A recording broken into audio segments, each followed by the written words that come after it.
Now, if you have not already, I am once again asking you to subscribe here at Chat Sports. We have passed the 376,000 sub mark. You guys are awesome.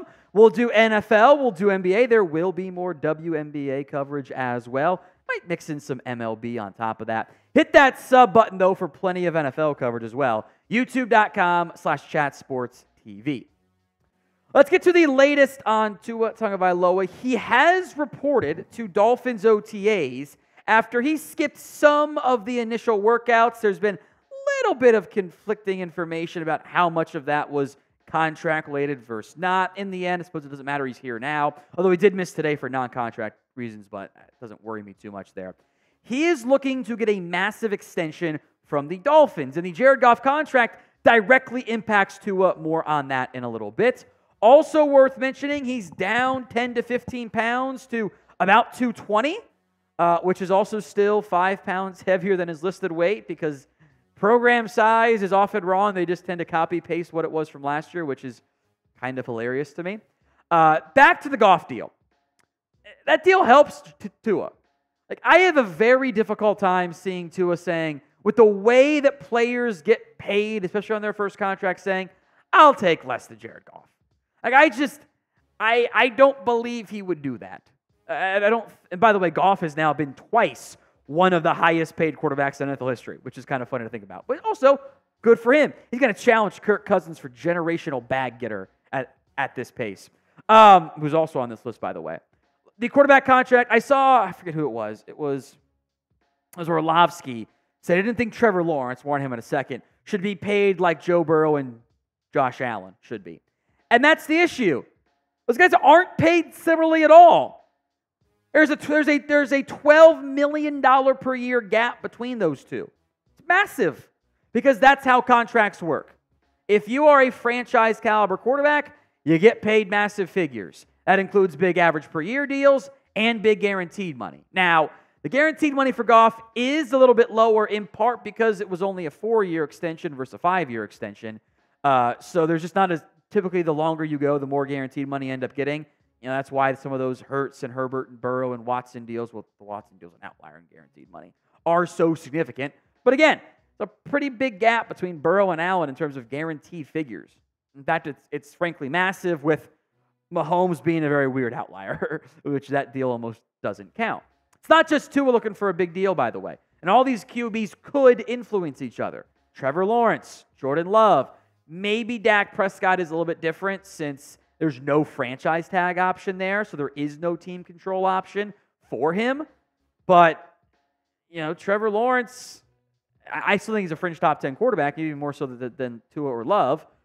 He might get more than Burrow. And how does that impact all this stuff as things end up winding down here? Tua stayed healthy last season. He played really well.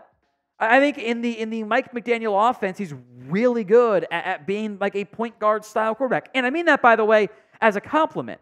He gets the ball out quickly, gets it where it needs to go, and the offense hums with him at the helm. I think that matters, by the way. To an extent for me, within reason, which is like, you know, only a handful of exceptions, I suppose.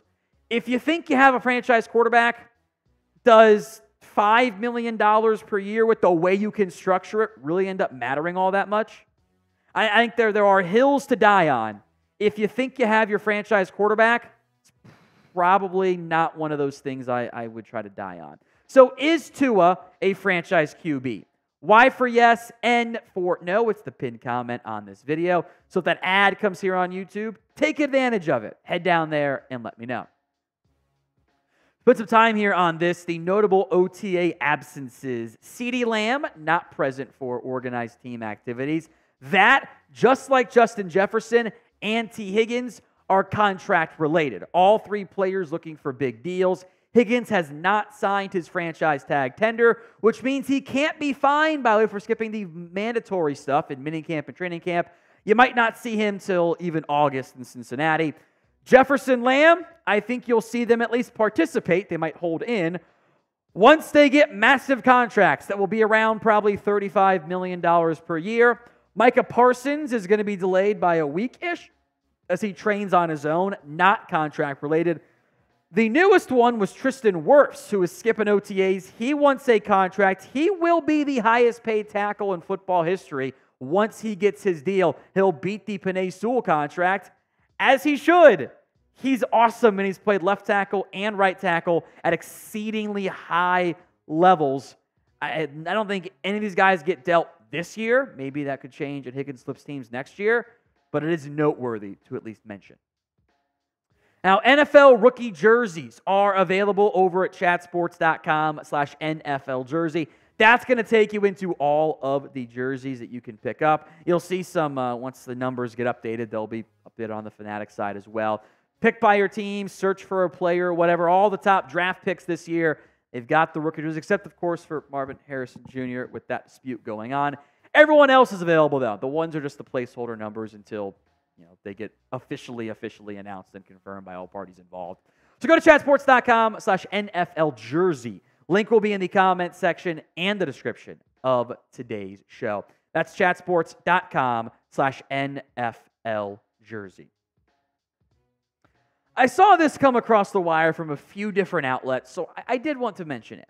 Bleacher Report, others have listed, well, maybe Tennessee could trade away DeAndre Hopkins as a possibility to free up cap space or help a different team get better. I actually have thoughts on this that I think Titans fans will appreciate. But I want to hear from you guys first. I think I know how everyone that's not a Titans fan, or everyone that is a Titans fan, will react. Some people might try to get him on their team, maybe. Should the Titans trade away DeAndre Hopkins? Two options. T, if you want to trade him. K, if you want to keep him. Go ahead and sound off for me in the comment section of this video. You keep him. This is a stupid idea. Sorry to be mean, but most teams, competently run organization and franchises, don't go, okay, let's see, we've got Will Levis, second-year player. We want to see if he can be our franchise quarterback. We want to put him up in position to have success. We don't want to stunt his growth. Let's trade away our second-best receiver. That's not how teams operate. What they do is they throw assets around him. They throw a bag at Calvin Ridley. They draft J.C. Latham in the first round. They sign Tyler Boyd so they don't have to rely on Traylon Burks or Kyle Phillips or NWI, Nick Westbrook-Ikhine, emerging as a piece or whatever. And they say, we have the supporting cast in place, and even though it's all interconnected, if for whatever reason we don't get great play out of Will Levis, at least we don't have to do the Daniel Jones things for 4 straight years where he didn't play well, but the supporting cast. That's what you want to avoid. So the Titans, it doesn't make any sense for them to go, okay, we need him out there. He was our only good receiver last year. He had 1,000 yards. Let's trade him for what I saw was a 5th-round pick. What are we doing out there? Now, I could be open to revisiting that come trade deadline time if the Titans are a disaster, which I don't think they're going to be, by the way, where it just becomes into asset acquisition mode. You're trying to eval Will Levis. That is the #1 goal for this season. Obviously, wins, whatever, but like big picture, figure out if Will Levis is your franchise guy. Trading away DeAndre Hopkins doesn't help them do that. Sure, it saves money, about $11.9 million. I think every Titans fan would say, yes, I'll pay $12 million in the cap this year to know one way or the other if Hopkins ends up being my guy. I think a trade of a Titans wide receiver could certainly make some sense. Traylon Burks stands out. Hopkins backed him publicly, but he might be wide receiver 4 for this team. I still kind of think that putting him in a big slot role, which maybe they can do now with Hopkins and Ridley and let Boyd split time there, I think that might be the best fit for Burks. Former first-round pick would have some trade value, new-ish regime. Seen some say, what about trading Nick Westbrook-Ikhine? Sure, if you can find a taker. Like if Kyle Phillips plays really well, okay, and Burks plays well, then okay, you don't need him. I have a difficult time thinking, A, teams are going to want Nick Westbrook-Ikhine. They're not going to trade Ridley or Boyd. They just signed those guys. Kyle Phillips is a backup slot right now, and not much value there. Burks, it does make sense to me, even if maybe they're not out on him, so that's fine. But trading Nuke? A, we just did that last year. B, I don't see the benefit here. to this team being like, okay, we got to figure out if Will Levis is our guy. So you trade away his second best playmaker on offense at wide receiver, maybe Chukwuokonkwo even, but is your number 2. But it doesn't make a lick of sense to me. And I think it's just really short-sighted and trying to get good players from maybe not great teams away. I think it's bad by NFL media. Speaking of bad from NFL media, so Bleacher Report did this headline. It's 8 post-NFL draft trades that make too much sense to actually happen. And one of them was a Justin Fields trade.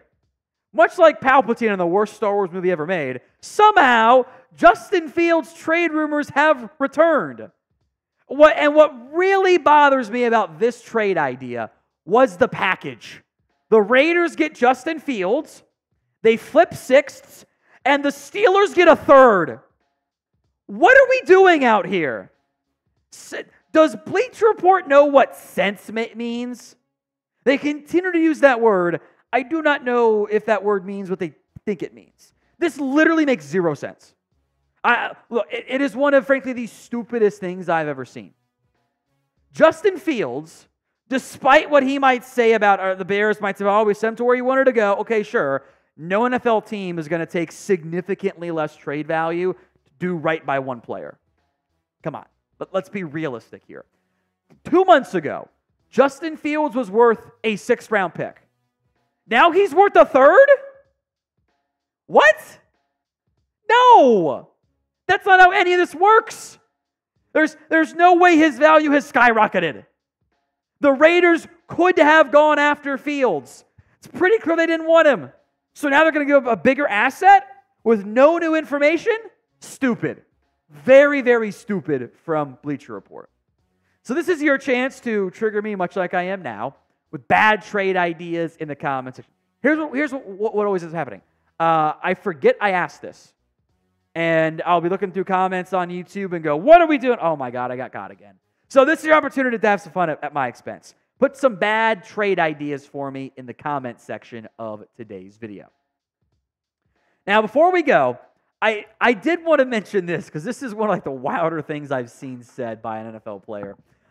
This is from Cameron Wolf, who covers the Dolphins. It says, safety Javon Holland on new DC Anthony Weaver after Vic Fangio left last year, called it a complete 180. Big difference is how he relates to players and saying, quote, it's the fact that he's a good person that makes a difference. Now, this is the same dude, by the way, who when Fangio left, posted the video of him walking out and literally kicking rocks. I have never seen and this is not just Holland who's kind of intimated this, never seen a group of players go like, and F you in particular, coach.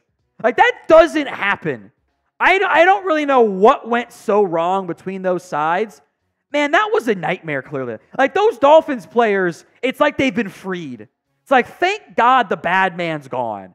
I have never seen, and I'm sure there's an example out there from somebody, but like, by all accounts, Holland is like well-liked by coaches overall, like back to his time in Oregon, right?